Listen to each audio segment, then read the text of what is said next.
Wales. Olympic glory, got gold in the final bout. Paco Boy is unleashed by Richard Hughes, and this horse is just too classy for them.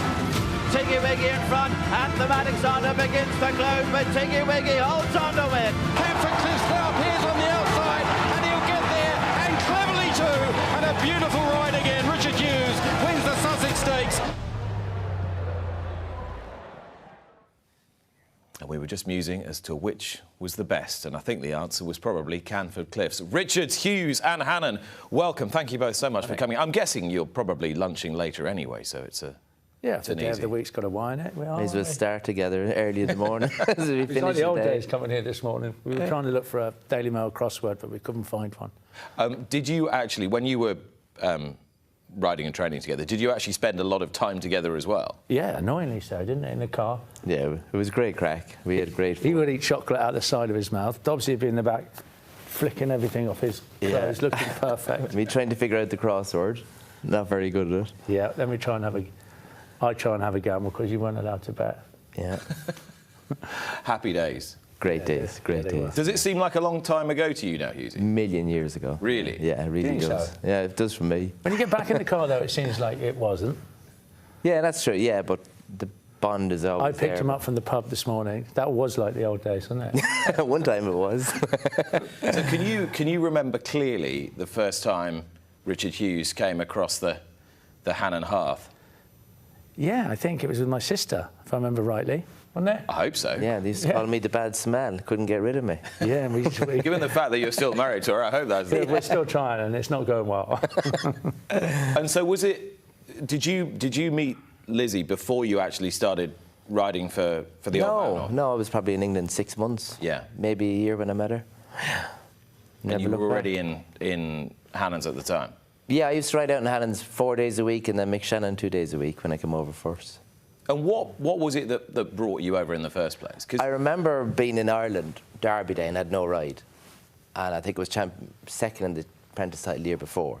So this is my kind of first year as a fully fledged jockey, and went Derby Day, had no ride, and I said, I'm going to England. So his dad turned up at the Curragh. They had a runner in the Derby. And I had my CV with me, and Peter Doyle introduced me to him. And I said, there's my CV. I don't need to see that. I've seen you riding. He didn't know who it was. But the following week, went over and started riding out. And that was that? Yeah, never looked back. And how soon did it start becoming a regular thing that you would get rides on the good horses? Probably Sergeyev was the one that kicked me into the better rides. Jersey Stakes, was he Jersey Stakes? Won the Jersey, yeah. Pat Edry rode whatever he wanted, or Mouse Roberts at the time. So got on Sergeyev, was really tricky. Free as the wind, you couldn't hold him, and he won a condition race in Brighton, and then I rode him in the Jersey, dropped him out, and he duly won. So that kind of proved that I was good enough for the better races. And though we just showed that clip there, and this was at the sort of transition period where the licence was changing, but you were seriously involved already by then, and a lot of those were credited to you as well. That seemed a real glory spell. That seemed a lot of yards have a bit of a purple patch. A lot of train and jockey relationships have a bit of a purple. It's funny how those good horses come along all at the same time. You know, you look at Toronado, Havana Gold, Dick Turpin, Canford Cliffs, Paco Boy, Sky Lantern, Tiggy. Big wave of them, wasn't it? Yeah. It was unbelievable. I remember the couple of years before that, we were going to Ireland to ride a horse called Pool Music in a Group 3, and we thought he was a really good horse. And then those wave of horses came along, and then we realised this is what a really good horse is. Yeah, they were at a different level altogether. They're totally different, yeah, and you know it from day one. Day one, you just blow you away. Ride him, but you just can tell when he gets off them, and you go, oh, yeah, we might have a good one, and they are totally different in the way they behave, everything. Yeah, and even since I started training, it's a bit soul destroying, but I know I've never seen one yet. Hopefully I'll get one, but nice horses go well and they'll win races. I've never had one blow me away. Never? Not in your now many years training? First morning I rode Canford Cliffs, I was the best horse I ever rode. And I've had never anything near that. When he was a 2-year-old, first morning you sat on it? Yeah, just canter. It's the best horse I've ever ridden. And so you hadn't even asked him to do anything? You hadn't asked him to extend or to do anything special? No, I rode him a strong canter. Just a feel? And I couldn't feel him hit the ground. Never rode anything like it in my life. Do you remember that when he was a yearling, and we couldn't sell him. Yeah. Smithy used to ride him, say it was a lovely horse. And then Morkie came in. There were 2 horses by Tagula, Suited and Booted and Camford Cliffs. And he tossed a coin, and that coin toss cost him £6 million, we worked it out. And he still was buying race horses. He said, that's how sick I am, he used to say. This is Richard Morecambe, who died sadly last year and was a huge character. Chelsea Thoroughbreds founder. Yeah, he was a big pal of yours. And they were the 2 horses, came along the same, in the same kind of year. And one was 52,000, one was 50. He bought the one that cost 52 after tossing the coin, and it was the other one, not Camford Cliffs. So he clearly hadn't consulted Hughes. Well, no, he had. The horse wasn't broken in there. All right, so this was... Yeah, not even... Probably November time, wasn't it? Yeah. And I think Camford Cliffs was the last horse Richard sold. He couldn't sell him. He was the last one, yeah. And you mentioned Richard Morecambe there, and you talk about the way that he enjoyed the sport and kept investing and kept going. So you must miss him very much. Oh, big time. He was such a delight to see on a race course, and he was the original bon vivant. He would always try and buy a horse, and like the rest of us, he used to live beyond his means and buy horses that couldn't really be afforded, but he wanted a ticket for the big event, and he was the best guy, and sadly, missed. I always think that, it was a great, not unique selling point, but your father and then you sort of carried on the tradition of you can have a horse here for not fortunes, have a lot of fun, and have a shot at getting in a stakes race. Yeah. Do you still abide by that? Well, I think it's not so much a unique selling point anymore. No, I just said it was but it was in the late 1980s and 1990s. It's a lovely way of looking at it. But I think we still do the same with a lot of horses that don't cost a lot. Of course, we want the big ones that cost a lot, but with them invariably comes a bit of disappointment, and so it's possible. You can buy the dream or you can get the dream. It's possible either way. And do you feel most comfortable with your sort of original owners, if you like, the people who've... Yeah, I feel comfortable with whatever we have, whatever we buy, whatever we can sell, and whatever we can do to keep satisfied customers and mates. Most of the owners become mates of ours anyway, so... Now, you did point out to me that we're not allowed... I haven't been allowed to call you Richard Jr. for years now. But you can. The old man is Richard Senior. That's the way it works now. But you can tell me, Hughesy, how the transition worked between the two, how they complemented each other, and how it's all how the whole operation seems to have gone on so seamlessly. Yeah, it was a very normal transition. We didn't know till nearly the licence was changed over, but Richard was very junior, really heavily involved, and we went to all the race meetings then. Yeah, I'm going to enjoy this. He's got to be nice about me now. Richard would go if the plane was available, but most of the time we were going together and planning races or whatever. So it was a very, very normal transition. We had a lot of fun. You're better off being in our car or in that aeroplane than out of it, because if you weren't in there with us, chances are you were being slagged off somewhere. And did that make your life as a rider, and you were going for championships at the time, you were pushing yourself hard, you were pushing your body hard, but did that lighter side of it, did that take a little bit of that intensity out of it, take that heat out of it? I had zero pressure. Richard trained them, I rode them, and we never had a disagreement, and I didn't get involved with his bit, and he never told me how to ride them. And so I had zero pressure going out. They knew that I was probably giving the horse the best ride it could get, and I knew it was being prepared to the best of its ability. So he done his job, I done mine, and it just worked seamlessly. I know it's two different codes and you can't compare them in two different eras, but when Harry Cobden pulled up on that Scottish National winner of Willie Mullins' last week, it was very notable to me that he said, yeah, well, that's what happens when you get a free hand. I noticed that, yeah. Yeah, you spotted it. I remember, I think I'd retired a couple of years and he came up to me and I have to go and give this fella instructions. Never had to use to do that. Yeah. But when you ride at that at free rein, like I used to jump off. When I won the Oaks, the plan was to make the running, and I sat last and happened to win it. But 9 times out of 10, I had a total free rein going out in every race. So you rode the race as the race was run, not what you were told to do. I remember one day when I rang Julie Wood. I said, sorry, Julie, you can't have Richard Hughes on your horse. And Newbury in that maiden, he wants to ride the other one. Are you OK having Ryan Moore?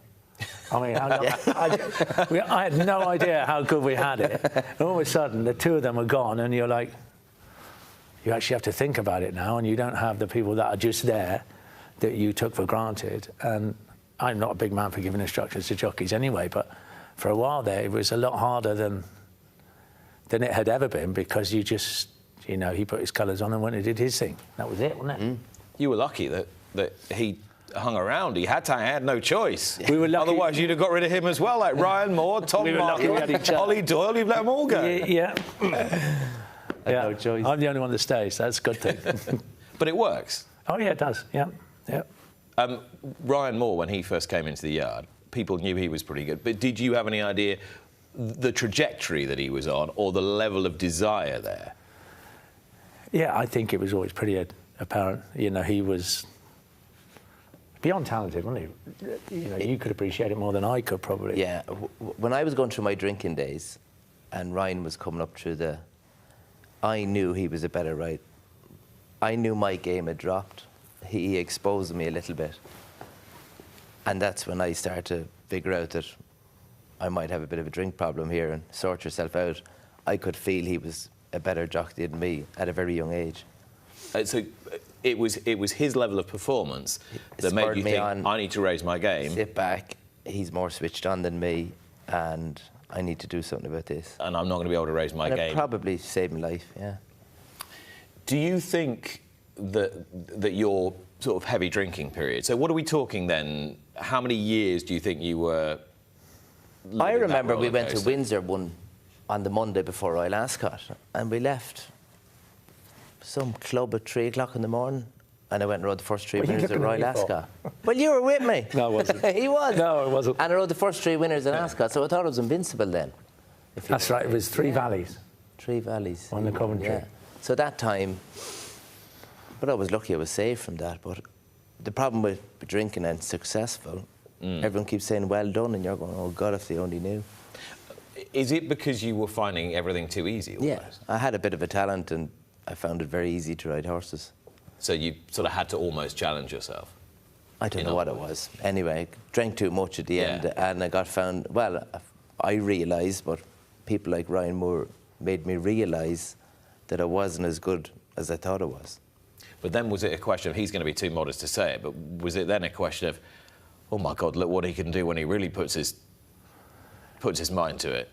Scary. I didn't really see the difference. I thought you were always he was always top class. I thought the odd one he might give a bit too much to do, and he would get abused by punters, and Dad would say, no more heroics, usually. Put that right next to him. Yeah. He would go mad, controls all around the room, but 99 times 100, he's brilliant. But you obviously felt much better. Oh yeah, and a clear mind and going racing, and 100% committed to ride more winners. I'm not going to that meeting because that'll ruin where I wanted to go that night. So I was just totally committed on riding winners. That's the thing I remember, actually, when you won the championship, the first time you won the championship, you actually seemed to enjoy the process of it, even though you were probably having to punish yourself quite a bit harder than some jockeys do. You see some of them at the end of the season, I'm never doing that again. Yeah. I loved every minute of it. I know. And I really appreciated it in the moment as well, as you say. Took it all, loved every winner. When you were drinking and you had to ride winners to prove that you were okay, that they won't find out. But when you were actually sober and riding and you're giving it 100%, you were actually proud of what you were doing every day. Yeah, and that level of achievement. And you were getting pushed pretty hard as well. Yeah, but I loved it. Yeah. It was brilliant. But you know what I mean, Richard? You'd have seen that many champion jockeys nowadays who get to the end of the season, they go, no, I've done that once, check the box, you know, I'll pick and choose. I think the difference was you were riding a lot of good horses as well. It wasn't about numbers. You were riding loads and loads of Group 1 winners. I had to pick both words, really. I choose where I wanted to go because Richard would have runners everywhere. So I'd say on the 4 days before racing, that's where I'm going. I'm not going to Nottingham, not going to York. I'm going to Bath or Kempton down the road. That's where I'm going. And I'd have Richard's 4, and then I'd be able to tell my agent, right, work away on the rest of those races. And you had a bit of Tony Hind alchemy. And Tony was great, and he knew how the system worked, and I'd pick out, there's my winner, you go and get the rest of them after that. Tony was a huge help, wasn't he? Oh, great help. You and Ryan. And you, and saying, well, that'll run and that, Richard, you don't want to be taking that on, go there instead. So it all just worked. Happy days. Yeah, they were great days. Canford Cliffs, you say unequivocally the best horse you ever rode, and you rode some very good ones. That never really materialised, the duel on the Downs when he got crushed by Frankel. Was that a measure of just how brilliant Frankel was, or not? In Canford Cliff's defence, he wasn't 100%. Well, he'd line in his knee after the race, didn't he? Like, after going a furlong, I was on one rein. Yeah. And we knew him like the back of my hand. There was something wrong, and I ended up on the stand rail. And I still only got beat about 4 lengths. But I'd have loved to have one go. I'd have followed him down to the 100-yard pole and then whipped him out. Canford was really talented, but he wasn't a grinder. So he never won 5 or 6 lengths. You just got one winning post on him. You used his best turn of foot. And you did Goldick over at Royal Ascot, didn't you? On the line. That took a bit of doing. She won 14 Group 1s, to be fair. Well, the year before I didn't do it on Paco Boy. Everyone felt I should have won it. Don't know to this day whether I should have or not. But She won 4 Breeders' Cups, didn't she? 3. 3, was it? Silly me. I think Pellier done a pound over. That took a bit of gloss off. 2. But 14 Group 1s. He also tried to wipe out half the field, if you remember, in the final Breeders' Cup when she finished 3rd. Yeah. And somehow didn't get She was a good disqualified. filly. Yeah. So you beat her. Yeah. And Sky Lantern was your first British Classic. Well, Yeah. first Classic, full Yeah. stop, was it? Took a long time to come. First Classic winner, yeah. Took ages to come. But And had that started to... You'd ridden a lot of good horses by then. Had that started to become a little bit of an itch? Never or not? annoyed me. Never annoyed me. No. I just rode every race the same. She got that beaten day. in her trial, then. She got beaten the trial, and at halfway, I would say I was 12 lengths off them. There's Maureen in behind, look. Yeah. Shakefar had this side. Reams Yeah. the verse, was it? Bloody good filly. My God, she showed a turn of foot that day. She won an auction maiden in Goodwood, and I Yeah. won her, nearly won on the bit. And he goes, God, Hughesy, she's good. And I go, she's not that good. I'm telling you, she's good. They were rubbish. Then she goes to Nace and wins a Group 3 or something. Then she won the Moigler on the bridle, 4 Yeah. or 5 lengths. So here's the thing. What can you see that he can't feel, then, in which case? Because I can see how it works the other way around. I don't think we're geniuses, but he knows he's ridden enough horses when he rides them, exactly what feel they give him. And then if I go racing or see them at home, you know if you've seen something a little bit weird. It has to be, I think the best description is weird, isn't it? Yeah, yeah. With what they you do. don't see in the others. And you've got to see it more than once. You need to see it pretty much every day in whatever they do. Even if it's trotting around a ring, you could just see that a little bit different. Are you a better trainer now than you were 10 years ago when you were in this purple patch? I've trained more winners than I had 10 years ago. Yeah. I don't know. Good question. Of course you are. Oh, thanks, easy. Yeah. I've got to go with yes. You learn by your mistakes. Yeah. When it's the one thing you do notice is when you have those good horses and then they go on to stud, the hole it leaves in your life and you'll focus on those big races. There's always one coming to look forward to. That is so apparent. And then you go searching for good horses and champions. And then quite often the harder you look, the further away from champions you end up. And then one day they just turn up and it's weird, but they're very welcome. And if I look through this list of horses, you know, Paco Boy, not an expensive horse, right? No. No. Canford Cliffs by Tagula, 50 grand. Yeah. Strong Suit, was he by Rahi? Yes, he was. Yes, that's right. Julie Wood. Won the Coventry, yeah. Yeah. Toronado. Yeah, he...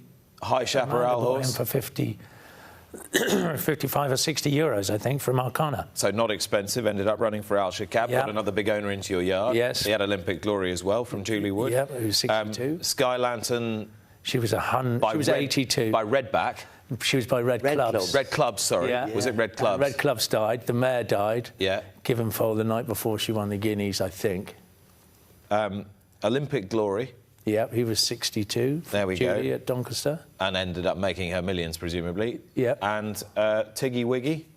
Tiggy Wiggy was, I Tiny think, little thing. 36. We only ran her first time, do you remember? We were in Dubai. No, I was there at Kempton watching her, and I was stood with Jared Sullivan, who owned her, and his wife, and she won 13 lengths, and BB's wife looked at Jared and went, "Is that it? Don't they go round again?" He goes, "No." He goes, "No, darling, that's it." So all those horses I just mentioned, Paco Boy, Camphor Cliff, Strong Suit, Toronado, Skylance, Olympic Glory, Tiggy Wiggy. Not one of them over 100 grand. Yeah, and so all of those... That's a bad advert, though, isn't it? All of those you could have bought for the same... Well, all of those you could have bought for about a quarter of that Breezard horse earlier this week. Could have bought the whole lot. Yeah, you could. It's quite something, though. That's got to make you feel quite proud. Yeah, it does. It does. You know, that's a selection of a lot of horses that we've had through. But, yeah, in terms of the Breezer, I mean, I was just saying the other day that we had a two-year-old winner at Newmarket. I think she's a very good filly. If I'd have sent her to the Breezer, I doubt she'd have made 200 grand. I mean, it just doesn't seem to make any sense. Did you fancy her last week? Because there was no money for her at all. I thought she'd run well. But quite often ours go there and they run like that first time and they're very decent. I ran her because she looked well and she was there in her coat and she hadn't come off the bridle at home, really. And I thought before these two-year-olds start stacking up, let's leave her in and have a little marker and see how we go. And she won well and we'll probably go to York now for the Merrygate. Okay, we're gonna. And I've got a quarter share, by the way. You've still got a leg? Yeah. Not for much longer? That's the fastest leg. Okay. Not for much longer, yeah, that would be nice. And Hughesy, you had a treble at Chelmsford on Good Friday. That looks like a fair bit of planning for a decent prize money haul. Good money on the day, yeah. So we spotted it about 2 months before and picked a few races out and got a few horses down. And that 75 grand race was a good starting point for the filly that I had in mind for. Saida Darian. Yeah, she was 30 grand by Darian. 75 grand race, that? Never even heard of Darian. And I just seen her going, you know, do all your planning at the sales. And I think I just bought one the lot before. And that filly was sudden to hold. And I just liked the shape of her. And Callahan was there and he says, "This filly okay?" She said, "Yeah, she's grand." Put my hand up and bought her for 30 grand. And this is her. And she's beaten a couple of pretty smart horses here as well. And done so quite stylishly. How good do you think she might be? She's a very good filly. I was well aware that Haggis was rated 110. But I wasn't afraid to take her on. If she didn't win like that, I would have been disappointed the way she was working. So where are you going to take her? She'll either go to York or Newbury. It's 2 days between them, so she'll be entered in both to make a plan. Carnarvon Stakes. Yeah, I'm interested to see if she... Well, I know she's fast enough for 5, but it'd be nice to know that in the locker before the season starts. Do you want to take her to Royal Ascot? That's the plan, yeah. And I have another filly there called Star of Mammoth at home. So you're a bit betwixt and between with them? I'd like to split them a little bit, yeah. Jabber owns both of them. So you'd like to run one in the Commonwealth Cup? Wouldn't that be great? And one in It sounds like he's telling you. Well, that's what I want. I need to start finding these answers. And one in the King Charles III with all the allowances?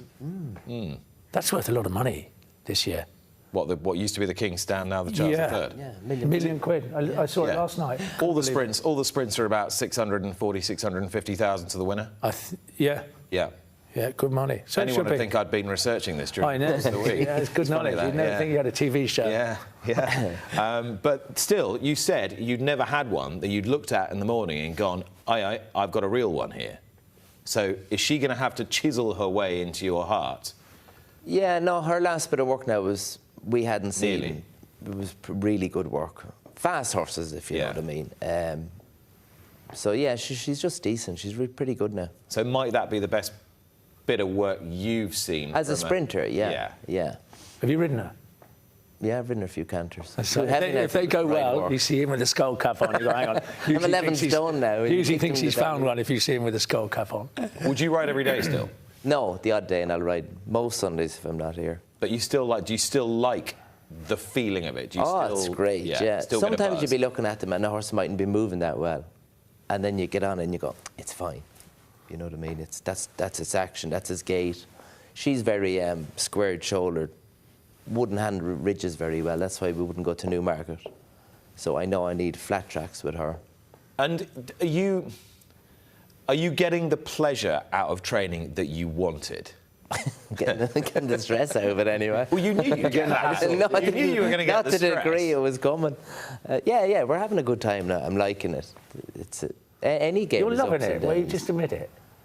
Oh, the hard days are tough. I had no idea. But a day like Friday, you got to say, makes it. Yeah, but Goodwood last year, the highs and lows. is unbelievable. The emotions that you go through. I had no idea that.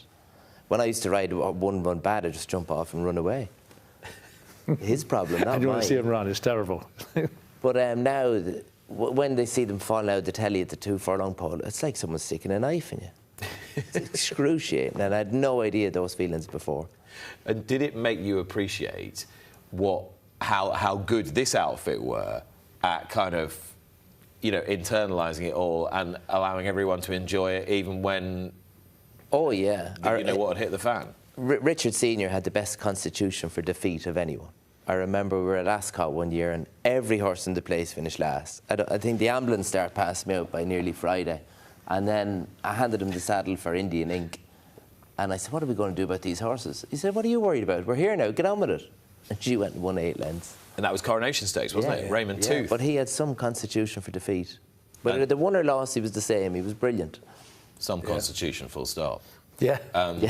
Can we take a little pause and talk a little bit about your dad? Yeah. Because he's not been in the best of health recently. Yeah, he seems a bit better lately. Yeah, he's bounced back again. Yeah, honestly. And I sat and had a conversation with him the last couple of days, and he's fully there, and knows what's going on. Likes to talk about people, and he watches racing, and he gets sick of being in the house all the time. But at least he gets to see what's going on. And when he was in hospital, I think he was just bored, silly. It was just a white room and nothing going on. And that's when he's a people's person. Yeah, I thought he was going a bit downhill. But since he's been back home, I'm not going to say he's back to his best, but he's back to... Yeah, he's grand. Nearly his best. He's grand, yeah. What makes him what he is? And what has made this extraordinary enterprise? I think he probably wouldn't say himself, but I mean, it's a lot about him, isn't it? Easygoing, and people like him, and he doesn't complicate it, and he's very good at what he does without really forcing it on anyone. Don't think he realised how good he was as a trainer. He never got above himself. He was the same with everyone. Yeah. And he enjoyed his cellar as much as a Group 1. That's not quite true, but yeah, I know what you're saying. He did, yeah. He'd get a great kick out winning with a bad horse. I'd ride 4 winners from one day. He goes, what were you doing on that yoke at the last? He'd never say well done. But he was a really good trainer, really good. Just had a great knack.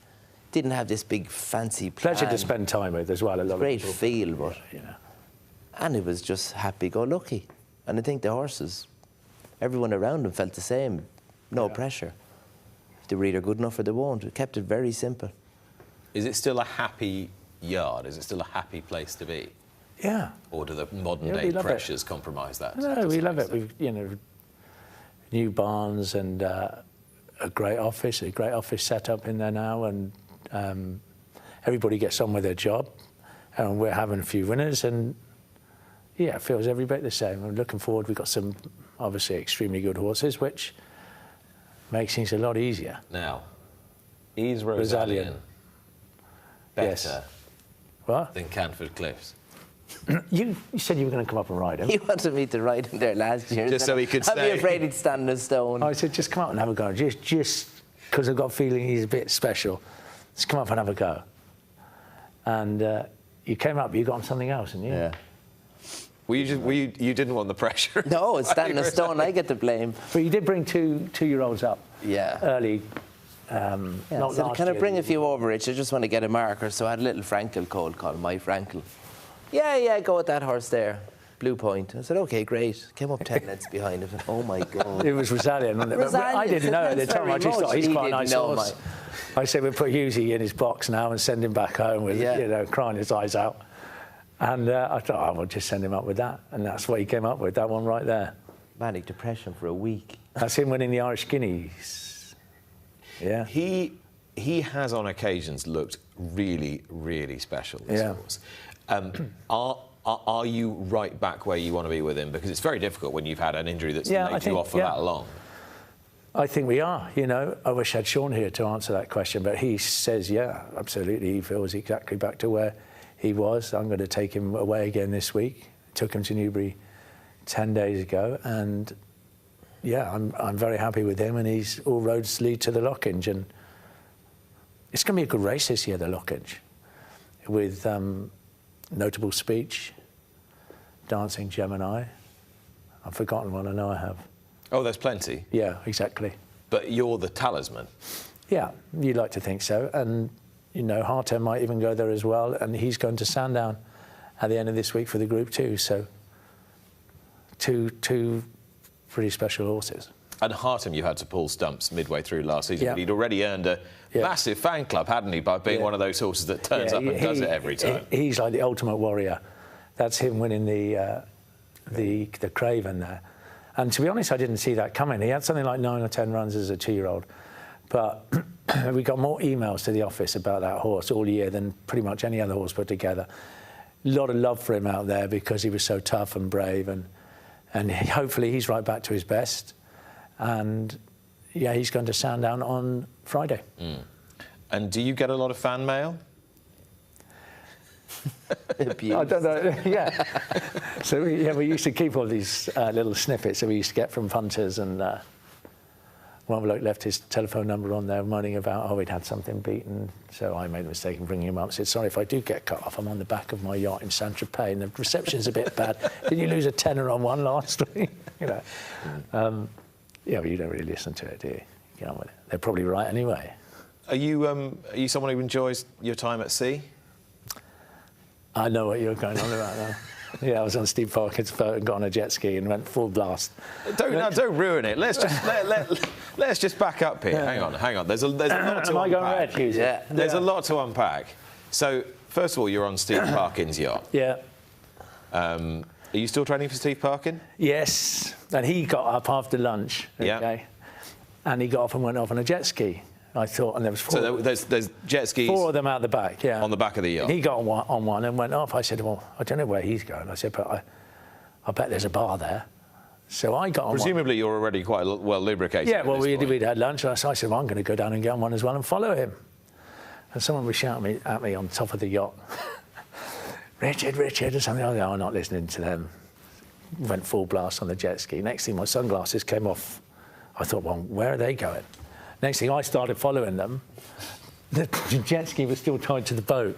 And I'd gone straight off the front, right, chasing my sunglasses. And at one stage, I was like, where are they going? And then the next thing, I go straight after them. And then I kind of had to do the swim of shame and going, I see what they were shouting at now. So presumably there's a whole bunch of people still on the yacht. Yeah, you just picture that. With their glass of champagne in hand, pointing at you. Wiping the snot out of your nose. Yeah, there's that idiot abroad, yeah. That's me. Absolutely magnificent. Yeah. But you've got to enjoy life. Yes, yeah, we got that covered. This season, yeah, apart from Rosalian and Hartem, on whom are you pinning your hopes? I think I've got a very nice 2-year-old filly by Blue Point. She hasn't run yet? She hasn't run yet.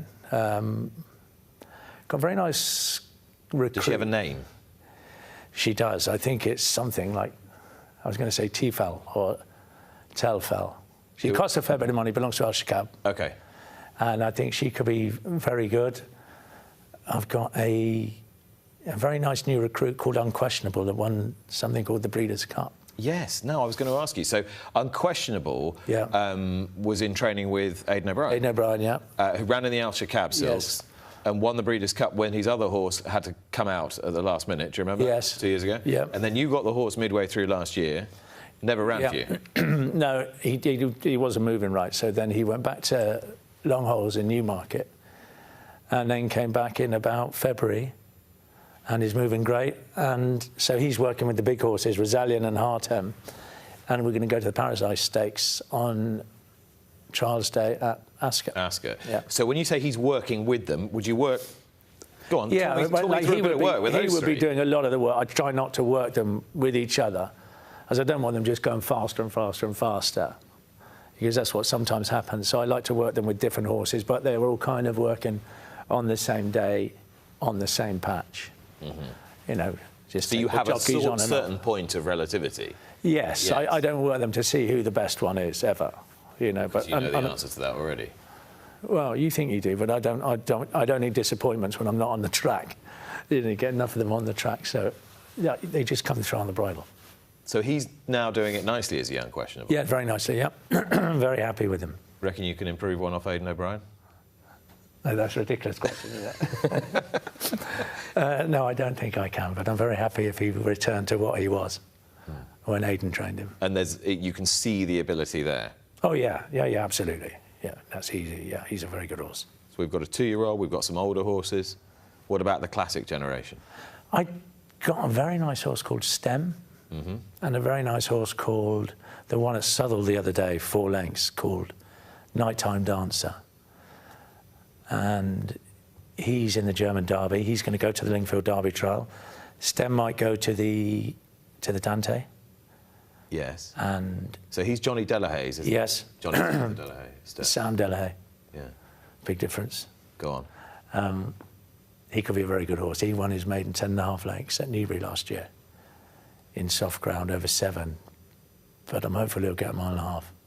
All right. And you did say to me once, got a Derby horse, I don't know what to do with it. How do I train a Derby horse? Now, presumably... I've been second in the Derby jest, now. Exactly. And Charlie Appleby came to me afterwards and said, when I saw your horse coming for me, Richard, because he won it, he had to check my race card. I thought it was the woodcut. Which is actually quite funny. It's funny how all these years later you're still living under that reputation of someone who can only train fast horses. Yeah, exactly. Well, we've got a few fast ones, don't worry. It's better than having a reputation as someone who can only train slow horses, I suppose. That's true. So Stem and Nighttime Dancer. And Nighttime Dancer. If Nighttime Dancer goes and runs really well in the Lingfield Derby trial, then does that change the game? Yes, it does. And are they both in the Derby? They're not in the Derby. Right. And that can be arranged, but we didn't think it was going to happen. I'm very happy with German derbies, and they're both in the Irish Derby. I've got another horse of Shaker Bates that was second in the Fielding the other day. He could go very well in the Prix du Jockey Club or the French Derby. And I've had a brain fade and forget his name is King of Cities. Thank you. He's by Dubawi. Who was second to a nice horse, I think, in the field. Yes. Yeah. Balders rang me yesterday, actually, telling me that they'd done some unbelievable speed freak at time, and that would be good enough on most years to win a Guineas. You know, what they did, I know it was 1 and 1, but what they did time-wise, which is interesting. So has that made you ever rethink? Well, might we slide into the Guineas? He was kind of telling me that... you should. Well, his course is going to the 1 1/4 anyway, so I'm not sure if he added an added interest, but... Was he just trying to give you a helping hand? Yeah, he's very charitable like that, Balders.